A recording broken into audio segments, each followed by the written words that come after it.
జై శ్రీరామ్. హాయ్. ఇది మీకు తెలుసా?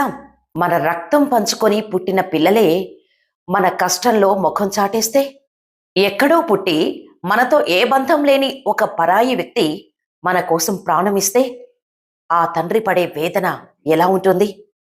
ఈరోజు అలాంటి ఒక కన్నీటి కథే చెప్పుకుందాం. ఈ కథలో సూరయ్య అనే ఒక ముసలాయన ఉంటాడు.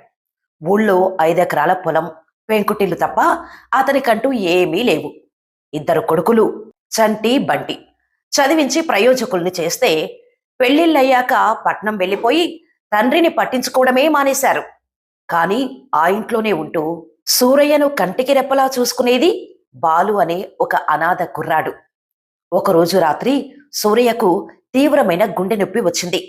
ఊళ్ళో వాళ్ళు పట్నం హాస్పిటల్కు తీసుకెళ్లారు.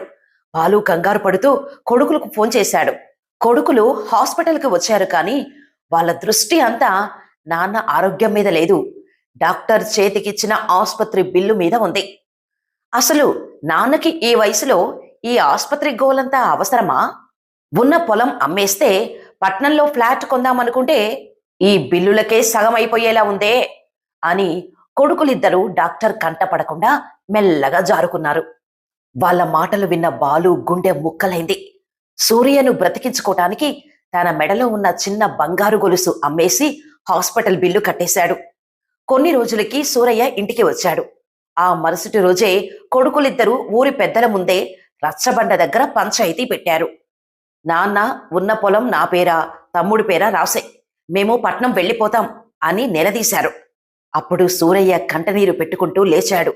ఒరేయ్ చంటి, బంటి, నేను చస్తే నా కంటి మీద రూపాయి బిల్ల వేయటానికి కూడా పట్నం నుంచి రారేమోరా మీరు. నా ప్రాణం కాపాడటానికి ఈ బాలుగాడు ఉన్నది అమ్మేశాడురా. రక్త సంబంధం అంటే ఆస్తి పంచుకోవడం కాదురా, కష్టంలో బాధ్యత పంచుకోవటం అని చెబుతూ ఆస్తి కాగితాలు బాలు చేతిలో పెట్టబోయాడు. కాని బాలు ఆ కాగితాలను వెనక్కి నెట్టేసి, నాకు ఆస్తి వద్దయ్యా, నీ ప్రేమ ఉంటే చాలు. కడుపును పుట్టకపోయినా నిన్ను తండ్రిలా చూసుకునే భాగ్యం నాకు దక్కింది, అదే చాలు మామయ్య అని ఏడ్చేశాడు. బాలు మాటలకి ఊరి జనం కళ్ళమట నీళ్లు తిరిగాయి. కొడుకులిద్దరూ సిగ్గుతో తలదించుకున్నారు. చూశారా, కనిపించిన పిల్లలు ఆస్తి కోసం కన్ను మూసే రోజుల్లో ప్రేమను మాత్రమే ఆశించే బంధాలు కూడా మన మధ్య ఉంటాయి. మరొక మంచి కథతో మళ్ళీ కలుద్దాం.